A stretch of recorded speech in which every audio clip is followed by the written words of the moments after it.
ओम श्री धन्वंतराय नमः। मैं महेंद्र सिंह हुड्डा और आप देख रहे हो अपना चैनल अमृत आयुर्वेदा। आज मैं आपको एक ऐसी आयुर्वेदिक पादप के बारे में बताने जा रहा हूँ जिसका आयुर्वेद की बहुत सी दवाइयों में इस्तेमाल होता है और एक बहुत ही अच्छी दवाई है। उसका नाम है अश्वगंधा। अश्वगंधा दो शब्दों से बना है, अश्व और गंधा। अश्व मानी घोड़ा और गंधा मानी गंध, यानी इसमें जो गंध आती है अश्वगंधा में वो घोड़े की गंध के समान होती है। यदि आप अश्वगंधा के पौधों के जो पत्ते होते हैं इनको हाथ से मसलोगे और मसलने के बाद में यदि आपको सूंघते हैं तो इसमें घोड़े की गंध आती है, उसकी तरह की गंध आती है, इसलिए इसको अश्वगंधा कहते हैं। भारतीय इतिहास में देखें, आयुर्वेद की दवाइयों के रूप में देखें तो अश्वगंधा का जो उपयोग है 6000 BC यानी 6000 ईस्वी संवत पहले से भी लगातार किया जा रहा है। इसको शांति और संतुलन के लिए दिया जाता है और बहुत ज़्यादा शारीरिक शक्ति करने, मानसिक शक्ति करने में इसका बहुतायत रूप में उपयोग होता है। अब हम ये देखते हैं कि अश्वगंधा कितने तरह का होता है। अश्वगंधा दो तरह का होता है। एक बड़ा अश्वगंधा जिसका पादप बड़ा होता है, इसकी जड़ छोटी होती है और साधारणतः ये बगीचों में, खेतों में, पहाड़ी इलाकों में पाया जाता है। दूसरा अश्वगंधा उसको बोलते हैं छोटा अश्वगंधा। इसका पौधा भी छोटा होता है और इसकी जड़ भी छोटी होती है और ये राजस्थान के नागौर ज़िले में पाया जाता है, इसलिए इसको नागौरी अश्वगंधा भी कहते हैं। और आयुर्वेद के हिसाब गुण धर्मों के हिसाब से देखा जाए तो नागौरी अश्वगंधा ज़्यादा गुणों वाला होता है। अश्वगंधा को इंग्लिश में विथानिया सोमनीफेरा कहते हैं, संस्कृत में अस्कंद कहते हैं और ये एक भारतीय जिनसेंग है, यानी इसमें प्रचुर मात्रा में एंटीऑक्सीडेंट प्रॉपर्टी पाई जाती है। तो सबसे पहले हम इसका जिक्र करेंगे कि अश्वगंधा के क्या क्या फ़ायदे हैं। अश्वगंधा के आयुर्वेद के हिसाब से देखें तो इसमें कम से कम 100 तरह के फ़ायदे हैं।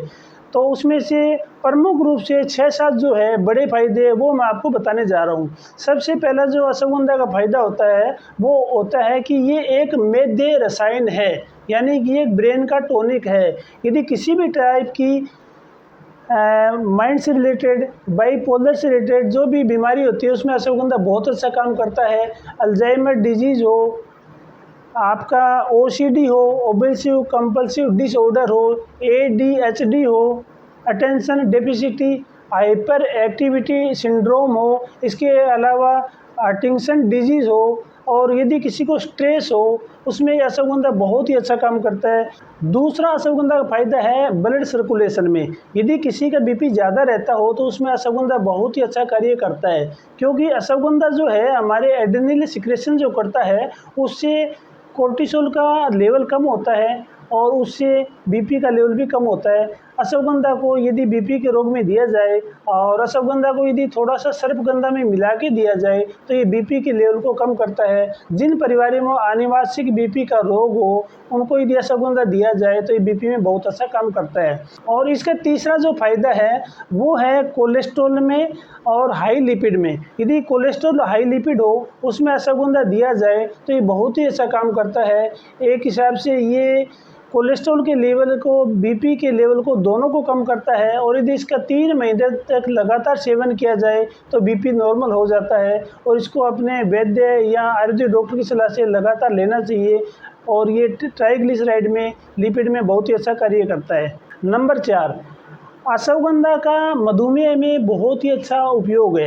आयुर्वेद में एक रोग होता है प्रमेह है। प्रमेह 20 टाइप के होते हैं, जिसमें कफज प्रमेह 10 टाइप के, पित्तज 6 टाइप के और वातज प्रमेह 4 टाइप के होते हैं। तो इस 20 प्रमेह में एक होता है मधुमेह। आयुर्वेद में कहा गया है प्रचुरम वारम वारम व मेहति मूत्र त्यागम करोति यस्मिन रोगे से प्रमेह। तो प्रमेह में यानी कि मधुमेह में, शुगर में, डायबिटीज़ में ये बहुत ही अच्छा कार्य करता है। यदि किसी को टाइप 2 डायबिटीज़ है, NIDDM है, non insulin dependent diabetic mellitus में ये बहुत ही अच्छा कार्य कर रहा है, यानी कि वह शुगर जिसमें इंसुलिन का प्रयोग नहीं किया जा रहा है उसके अंदर अश्वगंधा देने से ये बहुत ही अच्छा कार्य करता है।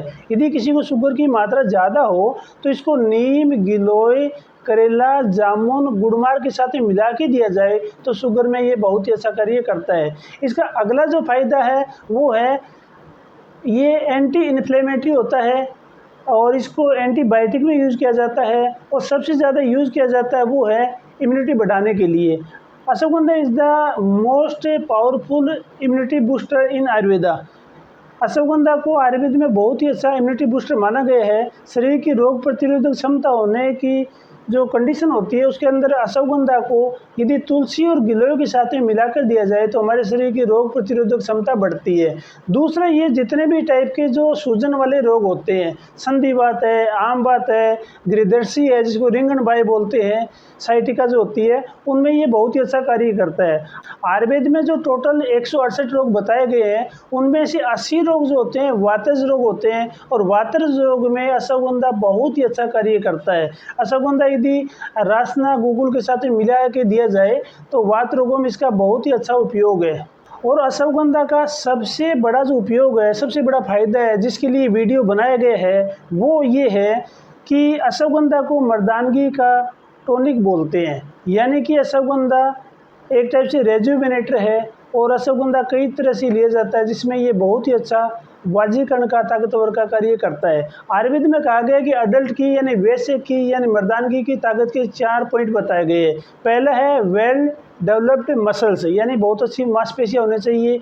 दूसरा जो बोला गया है high bone density, high bone width, यानी हड्डियां मजबूत और चौड़ी होनी चाहिए। तीसरा ये कहा गया है कि डीप एंड अस्की नॉइज, यानी आपकी गहरी और तेज आवाज़ होनी चाहिए। और चौथा जो कहा गया है वो होता है एबिलिटी टू रिप्रोड्यूस, यानी कि अश्वगंधा जो है ये आपकी स्पर्म क्वालिटी को बढ़ाता है, स्पर्म क्वांटिटी को बढ़ाता है, स्पर्म मोटिलिटी को बढ़ाता है और ये स्पर्म काउंट को बढ़ाता है। यदि कोई ओलिगोस्पर्मिया का पेशेंट है उसमें लगातार अश्वगंधा दिया जाए कौंस के बीज के साथ में आप अश्वगंधा, स्तावरी, विदारा, तालमखाना दे सकते हैं, तो उस पेशेंट के अंदर ओलिगोस्पर्मिया जो होता है उसमें शुक्र धातु का वृद्धिकर होता है और उसमें स्पर्म काउंट बहुत ज़्यादा बढ़ते हैं।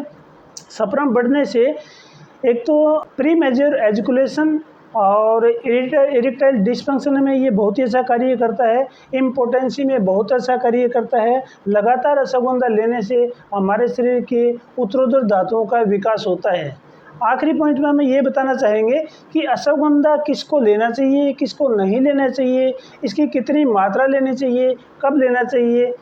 तो इसमें ये बताया गया है कि अश्वगंधा बीपी कम करता है। यदि किसी पेशेंट का पहले से बीपी कम हो उसको ये नहीं लेना चाहिए।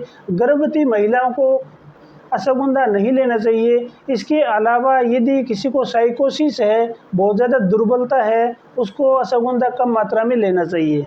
अब लेने की विधि और तरीका और डोज, आयुर्वेद में ये कहा गया है कि कोई भी दवाई रोगी, रोग, व्यय, अवस्था, परिस्थिति के हिसाब से लेना चाहिए। हर किसी के लिए इसकी डोज अलग अलग होती है। यदि कोई अडल्ट है 18 साल से बड़ा है उसके लिए अश्वगंधा चूर्ण 2.5 से 3 ग्राम यानी आधा चम्मच सुबह शाम खाना खाने के बाद में दूध के साथ लेना चाहिए। यदि अश्वगंधा टैबलेट फॉर्म में है, घन फॉर्म में है, एक्सट्रैक्ट फॉर्म में है, कैप्सूल फॉर्म में है तो इसकी मात्रा 250 mg से 500 mg तक, यानी 1 कैप्सूल से 2 कैप्सूल सुबह शाम खाना खाने के बाद में दूध के साथ लेना चाहिए। यदि अश्वगंधा रिस्ट अपन ले रहे हैं तो अश्वगंधा रिस्ट 4 चम्मच सुबह, 4 चम्मच शाम को, यानी 20 ml सुबह शाम खाना खाने के बाद में लेना चाहिए। यदि आप अश्वगंधा पाक ले रहे हो तो 5 ग्राम सुबह शाम दिन में 2 बार खाना खाने के बाद में दूध के साथ लेना चाहिए। यदि अश्वगंधा घृत कोई महिला ले रही है तो उसको आधा चम्मच सुबह, आधा शाम को, यानी कि 2.5 से 3 ग्राम दिन में 2 बार दूध के साथ लेना चाहिए। अब बात करते हैं अश्वगंधा के साइड इफेक्ट के बारे में। तो वैसे देखा जाए तो there is no side effect of ashwagandha if you are taking this medicine continuously 3 month under the supervision of Ayurvedic expert और आयुर्वेदिक फिजिशियन। ये एक निरापद आयुर्वेदिक औषधि है, आप उसको लगातार ले सकते हो, 3 महीने तक ले सकते हो। उसके बाद में बीच में गैप देकर अपने डॉक्टर के परामर्श से दोबारा भी ले सकते हो। तो मैं आशा करता हूँ आज का जो वीडियो अश्वगंधा के बारे में था आपको अच्छा लगा होगा। यदि अच्छा लगा तो चैनल को लाइक करें, शेयर करें, सब्सक्राइब करें। भगवान धन्वंतरी आपको आरोग्य प्रदान करे। धन्यवाद।